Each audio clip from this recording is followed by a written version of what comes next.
আমরা দেখতে পাচ্ছি বাংলাদেশ জামায়াতে ইসলামীর উদ্যোগে ঐতিহাসিক সোহরাওয়ার্দী উদ্যান রাজধানী ঢাকার এই অংশে জাতীয় সমাবেশ অনুষ্ঠিত হবে আজ দুপুর 2টায়। এর পূর্বেই অর্থাৎ আজ সকাল 6টায় ভোর 6টায় আমরা যখন এই মাঠে প্রবেশ করি তখনও আমরা দেখতে পেয়েছি মাঠের আনাচে কানাচে লোকে লোকারণ্য হয়ে এই জনসমাবেশটি জনসমুদ্রে পরিণত হয়েছে এবং তিল ধারণের ঠাঁই ছিল না। আমরা যখন ঢুকি অনেক ঠেলা ধাক্কা গুতা খেয়ে আমরা ঢুকতে হয়েছে। আমরা যেই স্থানে দাঁড়িয়েছি এই স্থান থেকে জনসভার মঞ্চটি, জাতীয় সভার মঞ্চটি অনেক দূরে। আমরা একটু জুম করে মঞ্চটি দেখানোর চেষ্টা করছি।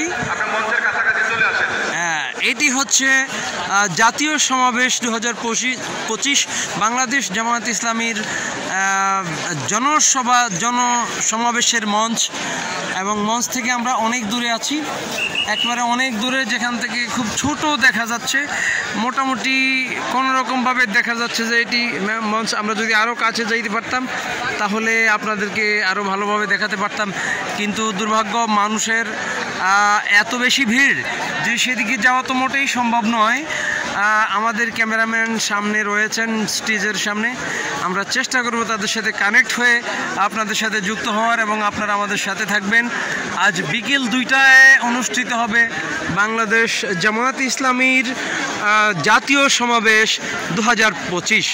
এতে সভাপতিত্ব করবেন বাংলাদেশ জামায়াত ইসলামীর কেন্দ্রীয় আমির জামায়াত জনাব ডাক্তার শফিকুর রহমান। বক্তব্য রাখবেন দেশ বরেণ্য জাতীয় রাজনৈতিক নেতৃবৃন্দ বক্তব্য রাখবেন।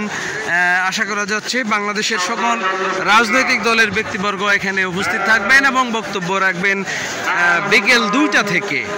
তো আমাদের সাথে সবাই কানেক্ট থাকবেন, যুক্ত থাকবেন, সে আশা প্রত্যাশা ব্যক্ত রেখে এখানেই শেষ করছি। আপনাদেরকে আরেকবারও মঞ্চের কাছাকাছি নিয়ে যাচ্ছি, এবং সবাই ভালো থাকবেন, সুস্থ থাকবেন। আল্লাহ হাফেজ।